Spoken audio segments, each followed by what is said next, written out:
Hey, hello everybody, welcome back to Gran Turismo 3. Alright guys, time to get it started in the Renault Clio. The weapon, yeah, you can see it has a little bit of mileage on it. So I basically took it for a little test drive, because I can remember this car being really hard to drive. So I took it on a little test drive, and yeah, it's hard to drive. So we got Rome, Grand Valley, Special Stage 11, Deep Forest, and Côte d'Azur. Oh, my. First race in a couple of days. I've been able to actually relax a little bit. Because I'm not uploading like 500 videos a day anymore. Gotta slow down, man. I'm like actually tired right now. Like, first race of the day, I just woke up like 2 hours ago, and I'm like already tired. I'm like working myself to the bone to get these, to get Gran Turismo on the channel. I think our settings are good to go. Hey Google, tell me a joke. Which animal is the least trustworthy? Cheetahs. Cheetahs, you guys. Oh my god. Because they're always cheating. Shit. I forgot to check tires.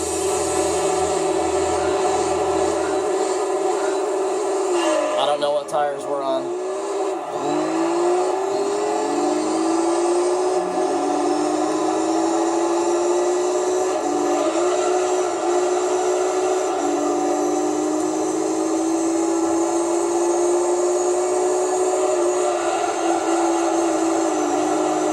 I don't know what tires we're using, you guys. This might not be good. Shit. Holy lack of handling. Holy abundance of handling. Dude, I was holding right there for an eternity.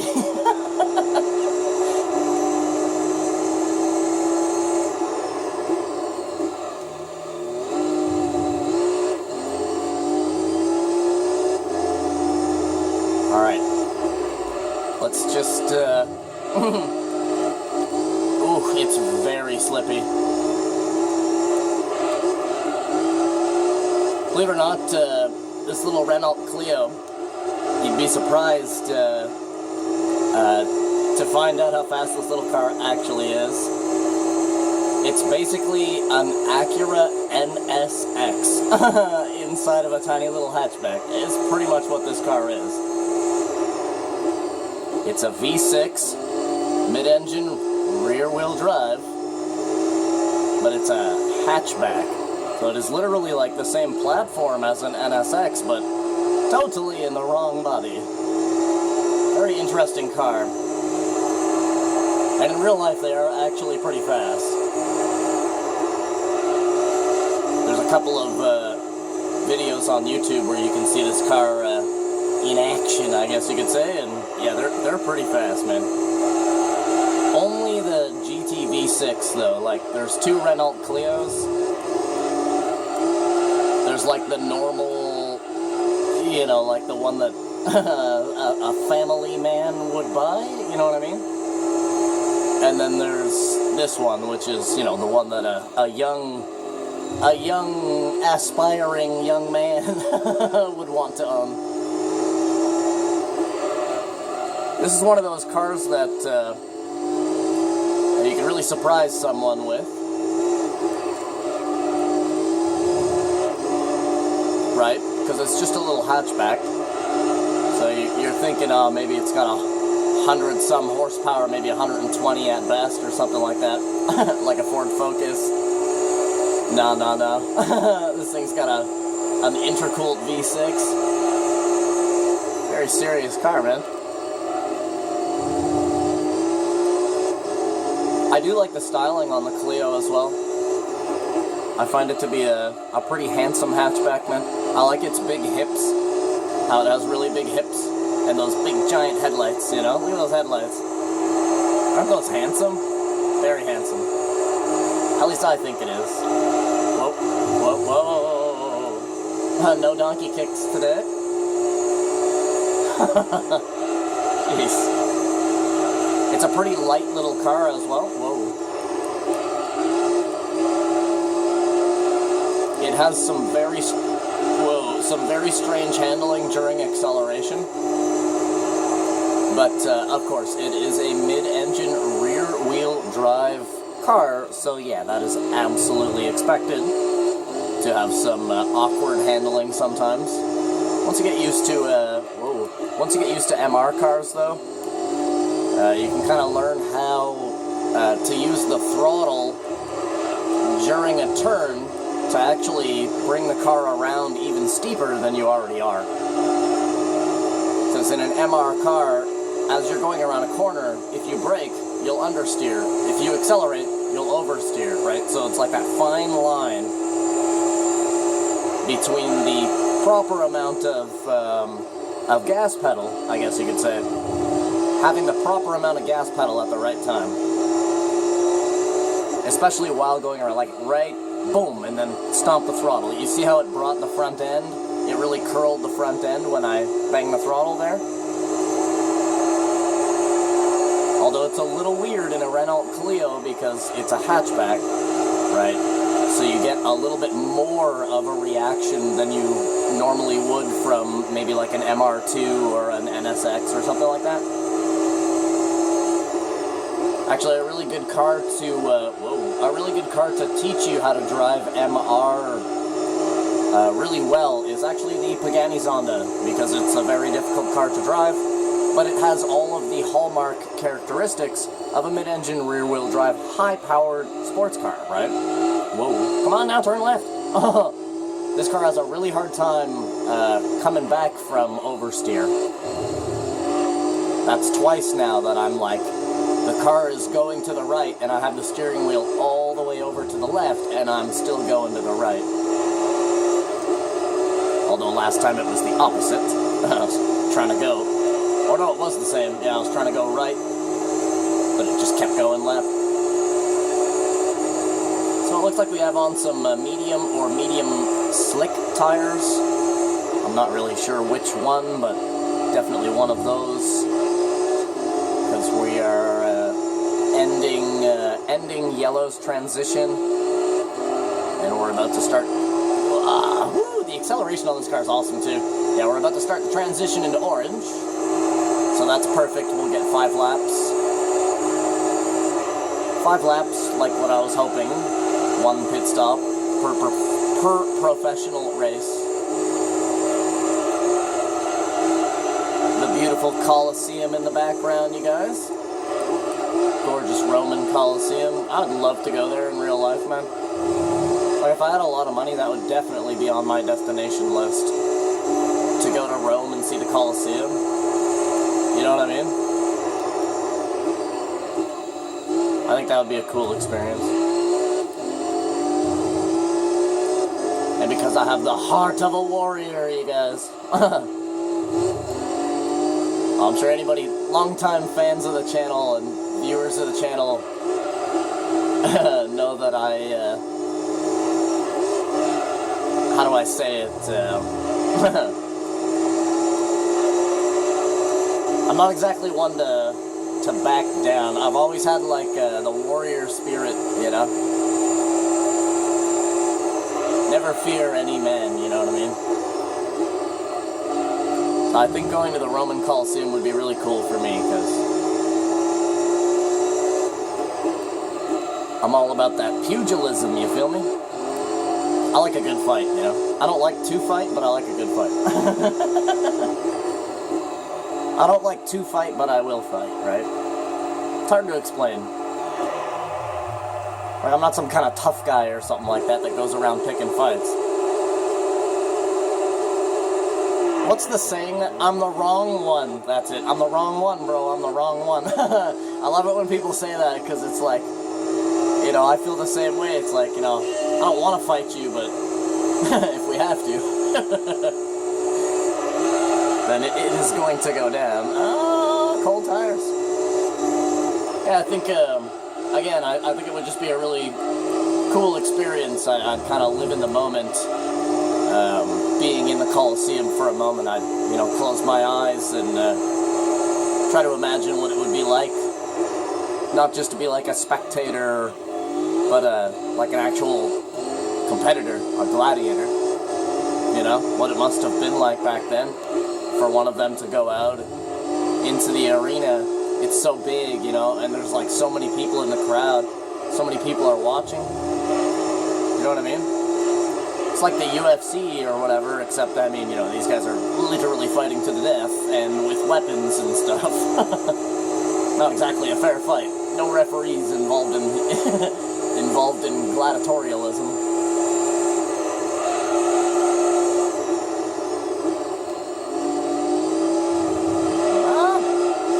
Come back. Oh. Nice day on Rome, eh, you guys? Look at the sky. Nice and a little bit of a half cloudy day. Beautiful blue. Always a nice day on Rome.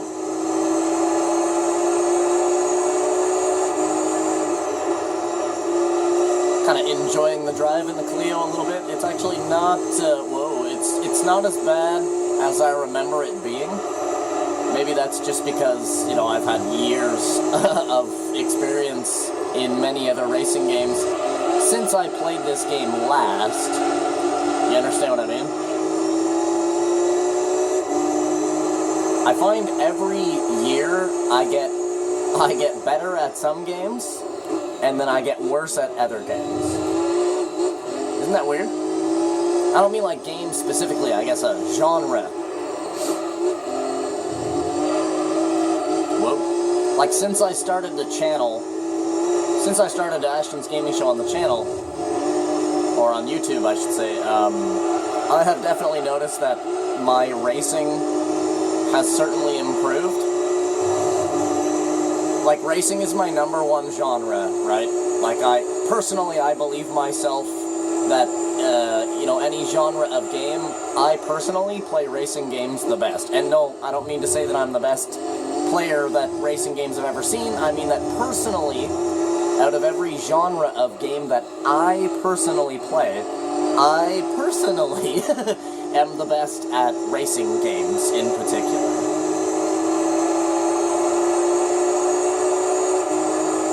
But I've noticed that my driving has improved in the last couple of years because I've been playing a lot of racing games on the channel. You guys seem to love me playing racing games. Actually get more views on racing games than I really do on anything else. Except for Ace Combat and Fallout.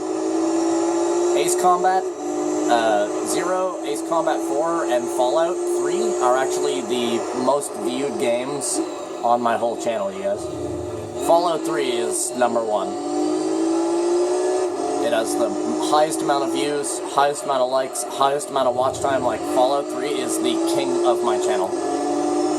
So if you guys haven't watched my playthrough of Fallout 3, man, it's like 246 episodes or something like that, but it's a full play.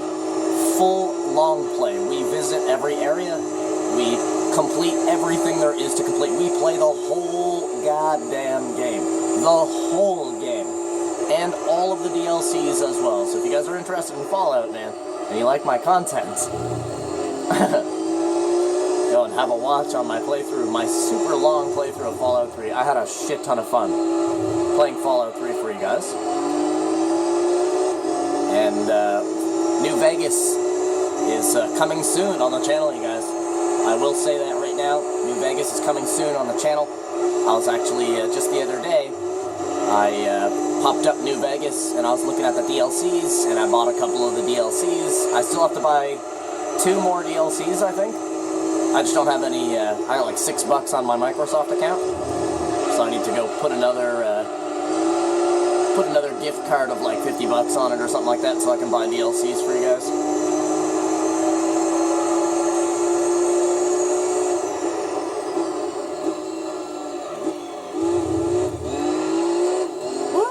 Man, hear the tires roaring as I accelerate in first and second, sometimes even third. Like straight line acceleration, I can actually hear all 4 of the tires going like they're grabbing, you know? Just grabbing the road. Another surprising thing about this car is how much horsepower it actually reaches. I think we have 512 horsepower right now. which is a hell of a lot of horsepower in a hatchback. Whoa. And because it's mid-engine rear-wheel drive, you really feel every one of those horses, man, yanking. Can you imagine if this thing was actually four-wheel drive, you guys? It'd be like the Storia X4, Daihatsu Storia X4. Whoa. I love that little car, man. Daihatsu Storia X4, the four-wheel drive Daihatsu Storia. Got like 370 horsepower, four-wheel drive, in a car that only weighs like 1670. Gran Turismo 4. You guys have no idea. Wait until we play Gran Turismo 4, you guys. Like, if you guys like my playthrough of Gran Turismo 3 so far, oh man. I absolutely adore Gran Turismo 4. I've said this before, you know, it's a tie for me. If somebody were to say, what's your favorite Gran Turismo? I would say Gran Turismo 3 and Gran Turismo 4. I would not be able to pick one of them. And there they all are, pitting on the final lap. Bunch of idiots.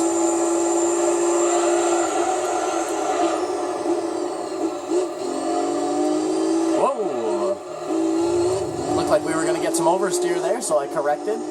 We were not getting oversteer. Twas a miscorrection on my part. Well, looks like Deep Red is bringing it home. Now, I think there's only 4 colors for this car, so it might be a little bit tricky to keep tabs on who's actually running the championship here. So yeah, there's 2 blues, 2 silvers, and a red, and then us in the ultra dark purple.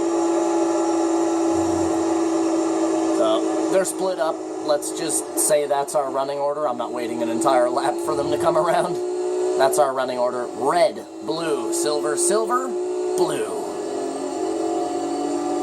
Now it's going to be a little weird to see what happens with the silvers and the blues, because, like I said, it's going to be a little bit tricky to keep track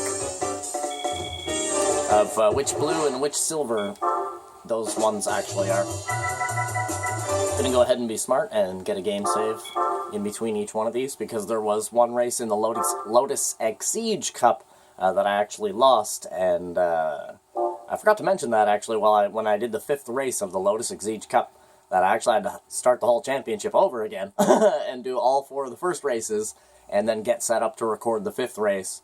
It was a little bit of an unfortunate tragedy, but shit happens, I guess you could say. But, yeah, thank you guys for coming out and watching this episode of Gran Turismo 3. Do me a favor, leave a like on the video, maybe even subscribe to the channel, man. I freaking love you guys, and I wish you guys the total best. Hope you guys have a freaking awesome rest of your day. And I'll see you guys in part 2 of the Clio Sport V6 Championship. Have it good, you guys. Bye-bye.